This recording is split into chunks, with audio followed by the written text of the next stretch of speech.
Hi friend, आप लोगों को एक नया वीडियो में स्वागत है। आज हम बात करेंगे हैवेल्स गीज़र के बारे में।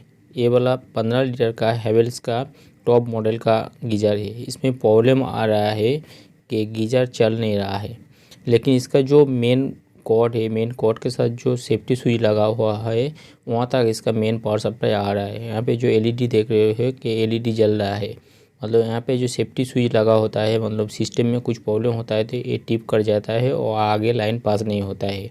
तो यहाँ तक पावर आ रहा है, लेकिन उसका आगे जो डिस्प्ले, यहाँ पे काला कलर के जो डिस्प्ले दिख रहा है वहाँ पे लाइट नहीं चल रहा है और सिस्टम चल नहीं रहा है। तो इसके लिए क्या करेंगे, इसके सामने का जो फ़ोन है इसको खोलेंगे और चेक करेंगे। यहाँ पे पावर बटन है और टेम्परेचर अप डाउन है, सेट है और मूड बटन है। इसके साइड में यहाँ पे मॉडल नंबर और स्टिकर लिखा हुआ है।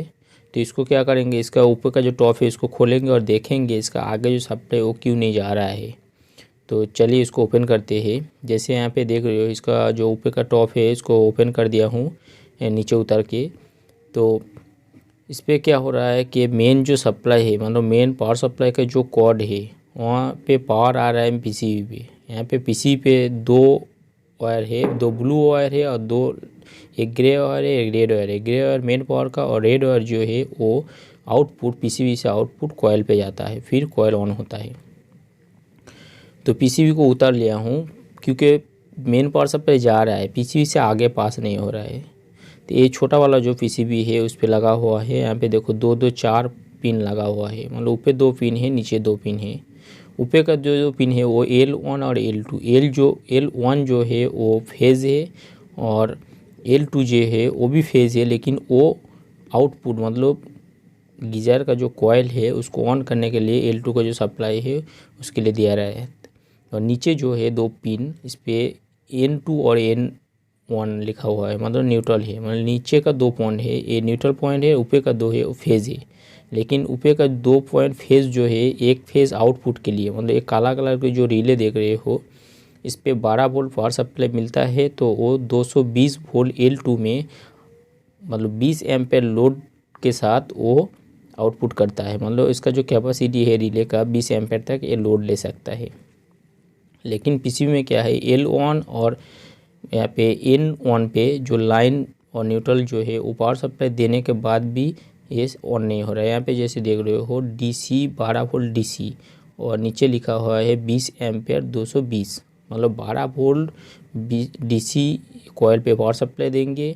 तो इसका जो रिले का जो आउटपुट है L2 में ये पावर सप्लाई आउटपुट करेंगे, तो वो पावर सप्लाई इसका जो मतलब कॉइल है, कॉइल पे जाता है और न्यूट्रल जो है वो डायरेक्ट रहता है, तो कॉइल ऑन होता है। तो पीसीबी में दो पार्ट है, मतलब एक डीसी है एक साइड एसी है। जो डीसी साइड जो है वो 5 वोल्ट है और 12 वोल्ट है, दो वोल्टेज इस पर आउटपुट होता है। जैसे यहाँ पे दो सॉकेट देख रहे हो, एक सेंसर का एक डिस्प्ले का। ये साइड जो वोल्ट है यहाँ पे 5 वोल्ट यूज़ होता है। ये डीसी जो ट्रांसफार्मर है यहाँ से यहाँ पे 5 वोल्ट आउटपुट होता है, और बाकी ये रिले साइड जो है वो 12 वोल्ट आउटपुट होता है। यहाँ पे जैसे वाइट कलर की एक बॉर्डर देख रहे हो, इस पे लेफ़्ट साइड का जो है ये एसी साइड है, और राइट साइड का जो है एसी साइड है, और लेफ़्ट साइड जो है वो डीसी साइड है, मतलब डीसी से ये चलता है। मतलब डिस्प्ले के लिए 5 वोल्ट और मेन रिले को ऑन करने के लिए उसको 12 वोल्ट चाहिए।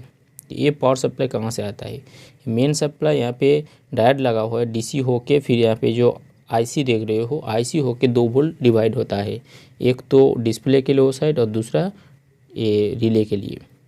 लेकिन हम लोगों को पहले लगा ये जो रेजिस्टेंस देख रहे हो ये फ्यूज़ जैसा, ये शायद ख़राब हो गया, क्योंकि जब सर्किट पूरा कंप्लीट लगा हुआ था तो वहाँ पे क्वांटिटी नहीं बता रहा था।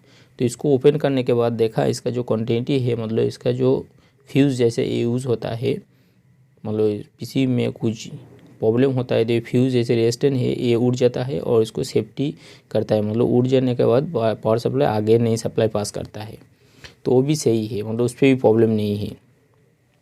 तो इसका मेन जो प्रॉब्लम है, इस पर मालूम पड़ा कि डीसी सप्लाई भी आउटपुट हो रहा है, लेकिन आईसी से 5 वोल्ट भी और 12 वोल्ट दोनों पावर सप्लाई आउटपुट नहीं हो रहा है। तो इसको हम रिपेयरिंग करेंगे। जैसे पीसीबी जो रिपेयरिंग करके नहीं हुआ, मतलब पीसीबी का जो आईसी हो वो मिला नहीं है, तो इसके लिए हम लोग इस पर क्या किया है, एक ट्रांसफार्मर लगाया है।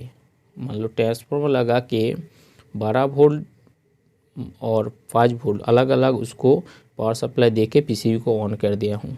जैसे ये वाला जो ट्रांसफार्मर है, लेकिन यहाँ पे लगा जगह थोड़ा मुश्किल है। मतलब क्या होता है, इसको गीजर के साथ जो ऊपर का कवर है ये शॉर्ट होता है, तो वही जब कोई भी तरह से उसको लगाया हूँ। जैसे अभी पावर ऑन कर दिया हूँ तो ये देखो चालू हो गया है।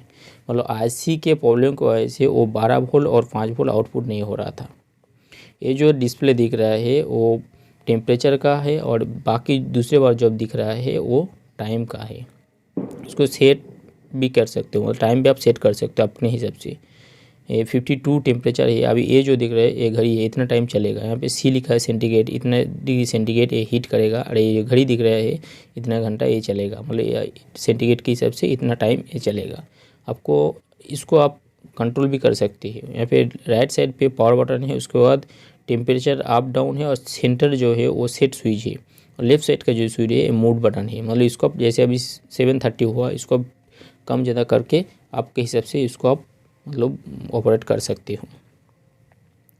और ये जो है टेम्परेचर अप डाउन है, जैसे सेट करके टाइमर ले जाके फिर इसको टेम्परेचर अप डाउन करेंगे तो टाइमर जितना घंटा आप इसको यूज़ करना चाहते हो उसी हिसाब से इसको टाइमर सेट करके यूज़ कर सकते हो।